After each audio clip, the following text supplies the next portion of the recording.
So माझ्या मागच्या व्हिडिओमध्ये आपण बघितलेलं शिपच्या ब्रिजबद्दल आणि ह्या व्हिडिओमध्ये आपण बघणार आहोत शिपचं हॉस्पिटल. शिपवरती जर मेडिकल इमर्जन्सी आली, कोण आजारी पडलं तर त्याला कसं ट्रीट केलं जातं, त्याला ट्रीट करण्यासाठी काय काय सोयी आहेत ते सगळं काही आपण ह्या व्हिडिओमध्ये बघणार आहोत. तर चला सुरू करूया हॉस्पिटलचं टूर. Let's go.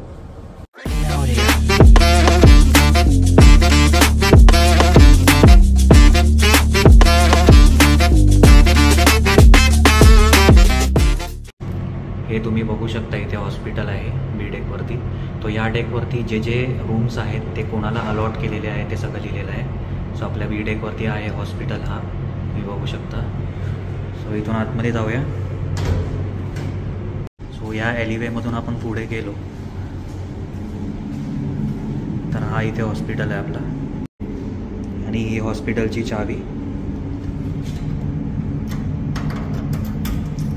ही जी चावी आहे ती माझ्याकडे आणि कॅप्टनकडेच असते फक्त, कारण हॉस्पिटलचा जो ॲक्सेस आहे तो कंट्रोल असला पाहिजे.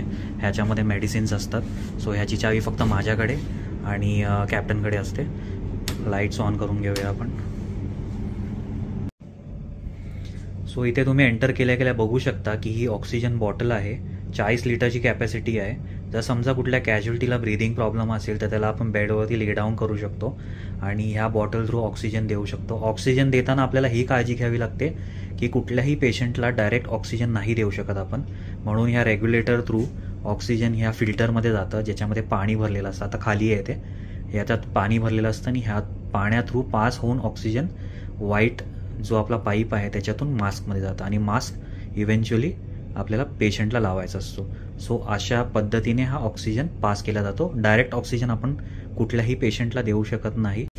आणि ह्या एक्सटिंग्विशरला मी विसरलो. हा एक्सटिंग्विशर आहे फोम एक्सटिंग्विशर.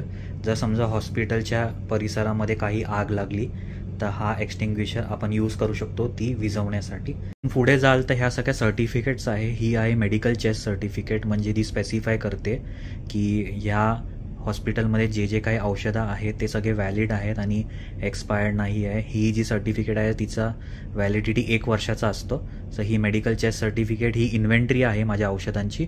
तर ह्यामध्ये सगळ्या औषधांची लिस्ट आहे विथ एक्सपायरी डेट्स आणि त्याचं लोकेशन मी कुठल्या कुठल्या शेल्फमध्ये ठेवलेलं आहे. आणि हे ऑक्सिजन बॉटलची टेस्ट सर्टिफिकेट आहे. प्रेशर टेस्ट करतात ऑक्सिजन बॉटलला दर 3 वर्षामध्ये की त्याचा जो स्ट्रक्चर आहे तो डॅमेज नाही झालेला आहे. सो ही त्याची टेस्ट सर्टिफिकेट. इथून जर परत खाली बघितलं तर हा एक कपाट आहे छोटासा. ॲक्च्युली माझ्या हॉस्पिटलची साईज खूप छोटी आहे आणि औषधं आणि इक्विपमेंट्स खूप जास्त आहेत. म्हणून मला जिथे जिथे जागा भेटली तिथे तिथे मी औषधं टाकलेली आहेत. या कपाटामध्ये बघितलं तर मी कॉटन्स ठेवलेले आहेत आणि वरच्या ड्रॉवरमध्ये बघितलं तर मी सॅनिटायझर्स ठेवलेले आहेत. त्यामध्ये पण मला जागा नव्हती म्हणून मी एक सॅनिटायझर इथे वरती ठेवलेलं आहे. जागाच नाही भेटत आहे कुठे ठेवण्यासाठी. हा बेड आहे. यावरती एका माणसाला आपण ट्रीट करू शकतो आणि ह्याची क्लिनलीनेस खूप महत्त्वाची आहे. म्हणून वीक बेसिसवरती ह्याचे जे लेनिन्स आहेत म्हणजे पिलो कवर, बेडशीट आणि ब्लँकेट कवर हे सगळं काही वीकली बेसिसवरती चेंज केलं जातं. ह्या O2 रिसिसिटेटर बॉटल्स आहेत. हे छोटं व्हर्जन आहे आपल्या ऑक्सिजन बॉटलचा. ह्याची कॅपॅसिटी 2 लिटर आहे. शिपवरती एमर्जन्सी कुठेही होऊ शकते, म्हणजे कुठल्याही कॉर्नरमध्ये होऊ शकते. सो जर तिथे एमर्जन्सी झाली तर ही एवढी मोठी 40 लिटरची बॉटल तिकडे घेऊन जाणं म्हणजे खूप मोठं काम आहे. सो त्यासाठी ह्या 2-2 लिटरच्या 2 बॉटल दिलेल्या आहेत. सो दॅट आपण ते कॅज्युअल्टीला ऑक्सिजन प्रोव्हाइड करायला सुरू करू शकतो आणि कॅज्युअल्टीला इथे हॉस्पिटलपर्यंत आणू शकतो. मग आपण नॉर्मल कनेक्शन ह्या बॉटल थ्रू देऊ शकतो. सो हे फक्त एमर्जन्सीसाठी आहेत. 10 ते 15 मिनटं वापरू शकतो मॅक्सिमम आपण ह्या बॉटल्सला. म्हणून 10 मिनटं ह्या बॉटलचे, 10 मिनटं ह्या बॉटलचे, असे 20 मिनटं आपल्याला वापरायला भेटतात ऑक्सिजन. इथे हा छोटा टेबल दिलेला आहे. जसं आपण हॉस्पिटल्समध्ये बघतो की बेडच्या बाजूला एक छोटा टेबल दिलेला असतो, सेम तशा टाईपमध्ये इथे हा छोटा टेबल दिलेला आहे. जर समजा मला काय वायटल्स चेक करायचे असतील पेशंटचे तर मी इथे बसून ते चेक करू शकतो. जसं मी तुम्हाला बोललो की माझं सामान खूप जास्त आहे आणि हॉस्पिटलची जागा खूप छोटी, म्हणून मी सगळं सामान बेडच्या खालीही टाकलेलं आहे. तुम्ही बघू शकता की बेडच्या खालीही मी खूप भरपूर सामान टाकलेलं आहे कारण कुठेच ठेवायला जागा नाही आहे. हा कर्टन आहे. हा कर्टन पूर्ण राईट राऊंड बेडच्या होतो कारण कॅज्युअल्टीला जर समजा बर्न असतील तर आपण त्याला कपडे घालू शकत नाही, त्याला ओपन कंडिशनमध्ये ठेवावं लागतं. तर त्याच्या प्रायव्हसीसाठी हा पूर्ण एक राईट राऊंड कर्टन दिलेला आहे पूर्ण वरपासून खालपर्यंत. ही इथे एक विंडो आहे फ्रेश एअरसाठी, व्हेंटिलेशनसाठी आपण ओपन करू शकतो आणि व्हेंटिलेशन होऊ शकतं, फ्रेश एअर आतमध्ये येऊ शकते. हा इथे हा फ्रीज दिलेला आहे. फ्रीजचा वापर ह्याच्यासाठी कारण काही मेडिसिन्स इंजेक्शन्स असतात त्यांना कोल्ड टेम्परेचरवरती ठेवावं लागतं, त्याला नॉर्मल रूम टेम्परेचरवरती आपण ठेवू शकत नाही, म्हणून हा फ्रीज दिलेला आहे. मी सगळे सॅनिटायझर्स ठेवलेले आहेत आणि कारण जागाच नाही आहे कुठे ठेवण्यासाठी. हा स्टडी टेबल आहे, हॉस्पिटलचा फोन आहे, एक स्टडी लॅम्प आहे. वरती बघाल तर हे टेम्परेचर गन्स आहे, एक चेअर आहे आणि खाली डस्टबिन्स आहेत. टोटल 3 डस्टबिन्स आहेत, एक पेपर्ससाठी, एक प्लास्टिकसाठी आणि तिसरा जो डस्टबिन आहे तो भरपूर महत्त्वाचा, तो बायो हजार्ड डस्टबिन बोलतात त्याला, बायो हजार्डस मटेरियल, त्याच्यामध्ये आपण ठेवतो. म्हणजे जर काय सिरिंजेस झाले, काय निडल्स झाले जे पेशंटसाठी वापरलेले आहेत, त्याला आपण प्लास्टिकमध्ये नाही टाकू शकत, त्याला आपल्याला बायो हजार्डस वेस्टमध्ये टाकावं लागतं. इथे बघाल तर हा स्ट्रेचर आहे, नील रॉबर्टसन स्ट्रेचर बोलतात ह्याला. ह्याचा वापर ह्याच्यासाठी की शिपवरती एमर्जन्सी कुठल्याही कॉर्नरमध्ये कुठल्याही जागेवरती होऊ शकते. सो त्या पेशंटला आपण खांद्यावरती टाकून किंवा उचलून आणू शकत नाही, त्याच्यानी पेशंटला अजून इंजरी होऊ शकते. सो ह्या स्ट्रेचरवरती कॅज्युअल्टीला बांधण्यात येतं आणि ह्या स्ट्रेचरच्या चारी साईडला 1, 2 आणि खाली 3 आणि 4 साईडला हँडल्स दिलेले आहेत. त्याच्यानी 4 माणसं कॅज्युअल्टीला अलगद उचलू शकतात आणि without any injury, without any damage त्याला हॉस्पिटलपर्यंत आणू शकतात, सो दॅट इथे त्याच्यावरती ट्रीटमेंट करण्यात. इथून जर आपण पुढे आलो तर हा आहे वॉशरूम, हॉस्पिटलचा वॉशरूम. ही खूप महत्त्वाची जागा आहे कारण कुठलाही इन्स्पेक्टर जो हॉस्पिटल चेक करायला आला तर सगळ्यात पहिला ही जागा चेक करतो. याची क्लीनलीनेस आणि हायजीन ही टॉपमोस्ट असली पाहिजे शिपवरती. ऑलरेडी आपण एका आजारी माणसाला ट्रीट करतो आहे, तर वॉशरूमही घाण असेल तर त्या ट्रीटमेंटमध्ये अजून प्रॉब्लेम्स आणि कॉम्प्लिकेशन्स येऊ शकतात. सो वॉशरूम खूप साफ हवा. सो या वॉशरूममध्ये कमोड, वॉश बेसिन, गरम पाण्याची आणि थंड पाण्याची सोय आहे. हे थोडे बॉडी वॉश आणि सॅनिटायझर्स आणि हँडवॉश ठेवण्यासाठी जागा, शॉवर एरिया आणि शॉवर कर्टन आहे. आणि आता नवीन शिप आहे, सगळं साफसुथरं करून ठेवलेलं आहे. हे पण टॉवेल्स आणि हँड टॉवेल्स पण वीकली बेसिसवरती चेंज करण्यात येतात, कोणी वापरले असू दे नाही वापरले असू दे, हे लॉन्ड्रीमध्ये धुवायला टाकण्यात येतात आणि धुवून परत आणून इथे चेंज केले जातात. लाईट बंद करूया. आणि हा आहे मेन सेक्शन ज्याला आपण मेडिकल लॉकर म्हणतो, ज्याच्यामध्ये सगळे मेडिसिन्स आणि इक्विपमेंट्स ठेवलेले आहेत. सो मी सेग्रिगेट केलेला आहे की वरचा पूर्ण कंपार्टमेंट आहे तो टॅबलेट्स, कॅप्सूल्स, इंजेक्शन्स आणि ऑइंटमेंटसाठी आहे. खालचा जो सेक्शन आहे तो पूर्णपणे इक्विपमेंटसाठी आहे. सर्वात पहिला हा एक्सप्लोर करूया मेडिसिन सेक्शन. त्याच्यामध्ये सगळे टॅबलेट्स, कॅप्सूल्स, ऑइंटमेंट्स, इंजेक्शन्स सगळं काही आहे. तुम्ही बघू शकता वरच्या सेक्शनमध्ये सगळे बँडेजेस आहेत, कॉटन्स आहेत. खालच्या सेक्शनमध्ये सगळे ट्यूब्स, ऑइंटमेंट्स, टॅबलेट्स आणि कॅप्सूल्स. खालच्या सेक्शनमध्येही तेच सगळे ऑइंटमेंट्स आहेत आणि स्प्रे आहे.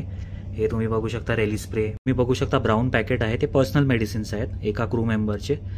आपण जास्त क्वांटिटीमध्ये मेडिसिन्स आपल्या रूममध्ये नाही ठेवू शकत, म्हणून लोक हॉस्पिटलमध्ये ठेवायला देतात आणि जसं जसं गरज पडतं त्यांना तसं ते माझ्याकडून ते औषधं घेतात. ड्रॉवर्समध्ये देखील सगळे मेडिसिन्स आहेत, सगळे टॅबलेट्स आहेत. तुम्ही बघू शकता सगळे टॅबलेट्स आहेत आणि त्यांचं नाव, त्यांची पॉवर, त्यांची एक्सपायरी डेट सगळं काही मार्क्ड असतं आणि सगळं काही मला वीकली बेसिस आणि मंथली बेसिसवरती चेक करावं लागतं.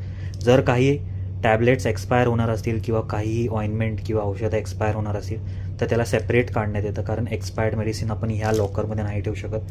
तर आत्ता हा शिप नवीन आहे तर काही एक्सपायर होणार नाही आहे पुढच्या 1-1.5 वर्षासाठी. तरी एक सेफ्टी मेजर म्हणून वीकली बेसिसवरती चेक करण्यात येतं. हे सगळे टॅबलेट्स आहेत. या ड्रॉवरमध्ये सलाईन्स आहेत, सलाईनचे पॅकेट्स आहेत जे आपण पेशंटला देऊ शकतो. या बेडवरती सलाईनचे पॅकेट. तो हे बघू शकता सगळे इक्विपमेंट्स. परत हँड सॅनिटायझर्स खूप सारे आहेत, सर्जिकल मास्क आहेत, बँडेजेस आहेत. परत हे ओव्हरऑल आहेत. कोविडच्या टायमाला हे जे व्हाईट कलरचे ओव्हरऑल तुम्ही बघितले असाल, जे सूट बोलतात त्याला, कोविड सूट बोलतात, ते सूट्स देखील आहेत. इथे देखील ड्रॉवर्स आहेत, त्याच्यामध्येही सलाईनचे पॅकेट्स आहेत. याच्यामध्येही हे अल्कोहोल सॅनिटायझर्स आणि डिसइन्फेक्टंट लिक्विड्स आहेत. इथे तुम्ही बघाल तर जनरल एमर्जन्सी अलार्मचा एक आउटपुट आहे. जर समजा शिपवरती काही एमर्जन्सी आली आणि अलार्म वाजवण्यात आला तर हॉस्पिटलमधल्या पेशंटला देखील माहीत पडलं असेल की शिपवरती काही एमर्जन्सी आहे, म्हणून इथे हा एक आउटपुट दिलेला आहे जनरल एमर्जन्सी अलार्म. वरचा कपाट आहे, त्याच्यामध्ये देखील हे सगळे अँटीसेप्टिक लिक्विड्स आहेत आणि सर्जिकल ग्लोव्ज आहेत. पूर्ण कपाट भरलेला आहे. वरती बघाल तर सर्जिकल मास्क आहेत, सर्जिकल ग्लोव्ज आहेत आणि ऑक्सिजन मास्क आहेत तिथे वरती ऑक्सिजन बॉटल्ससाठी. परत पाठी जो तो बॉक्स आहे त्याच्यामध्ये डेटॉल हँड सॅनिटायझर आहे, तो हॉस्पिटलच्या बाथरूमसाठी. कुठल्याही पेशंटला आपण डॉक्टरकडे घेऊन गेलो तर डॉक्टर सर्वात पहिला त्याचे पल्स आणि ब्लड प्रेशर चेक करतो. शिपवरती पण आपल्याकडे ही इलेक्ट्रॉनिक ब्लड प्रेशर मशीन आहे, ज्याच्याने आपण त्याचे ब्लड प्रेशर चेक करू शकतो. ह्याच्यामध्ये फंक्शन आहे की आपण त्याच्यामध्ये पल्सही चेक करू शकतो. पल्स वेगळं चेक करण्याची गरज नाही, ह्याच्यामध्ये पल्स देखील येते. हे सर्जिकल मास्क आहेत. हे स्प्रे मशीन आहे, पोर्टेबल स्प्रे मशीन. याचा वापर कोविडमध्ये केला जायचा. आत्ताही रिक्वायरमेंट आहे. आत्ताही आम्ही एक मशीन आमच्या ॲक्सेस पॉईंटवरती ठेवतो. बाकी हॉस्पिटलमध्ये लाईट्स आहेत, AC व्हेंट्स आहेत 2 आणि वॉच आहे. सर्टिफिकेशन तर तुम्हाला दाखवलं. बेडचं लाईट आहे, बेड आहे. हा आहे माझं हॉस्पिटल आणि त्याचे सर्व इक्विपमेंट्स. एका हॉस्पिटलमध्ये रेग्युलेशननुसार जे जे काय असलं पाहिजे ते सगळं काही आहे या हॉस्पिटलमध्ये, आणि त्याची मेंटेनन्स आणि त्याची अपकीपिंग ही माझी जबाबदारी आहे ॲज अ सेकंड ऑफिसर. ती मी वीकली आणि मंथली बेसिसवरती करतो. सो आय होप तुम्हाला हा व्हिडिओ आवडला असेल. पुन्हा एकदा भेटूया एका नवीन व्हिडिओसोबत, एक नवीन टॉपिक घेऊन. व्हिडिओला लाईक करा, शेअर करा, सबस्क्राईब करा. मी आहे सेकंड ऑफिसर प्रसाद कदम, जो शिप चालवतो.